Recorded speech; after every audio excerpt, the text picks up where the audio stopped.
පුංචි යාළුවෝ දන්නවනේ හැම අවුරුද්දේම දෙහිවල සත්වෝද්‍යානයේ නැන්දල මාමලා ඔයාලා වෙනුවෙන් විශේෂ වැඩපිළිවෙලක් සකස් කරනවා කියලා. ඉතින් ඔන්න මේ පාර ඔයාලා වෙනුවෙන්ම දෙහිවල සත්වෝද්‍යානයේ නැන්දල මාමලා වානර දූපතක් නිර්මාණය කරලා තියෙනවා.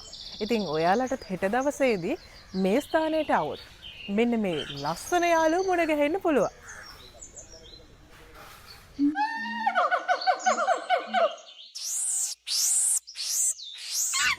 ඔන්න දැන් හෙට ආවම සත්වෝද්‍යාන භූමියට ඇතුල් වෙලා ප්‍රධාන ආපන ශාලාවෙන් වම් පැත්තට හැරෙන්න. බුදුමැදුර පහු කරලා අලිමඩුව පැත්තට ආවම මෙන්න මේ ලස්සන වානර දූපත දැක බලා ගන්න පුළුවන්. අපි ටිකින් ටික සත්ව සුබදාදනයේ වැඩි දියුණු කරමින් මේ වගේ විවෘත ආරණ්‍ය ක්‍රමයෙන් ඉදි කරගෙන සත්වෝද්‍යානය වෙනස් කරගෙන යමින් යන වැඩ කටයුත්තකට තමයි දැන් නියලා ඉන්නේ. ඉතින් එහි එක් පියවරක් විදියට තමයි වානර දූපත් ආරම්භ වන්නේ.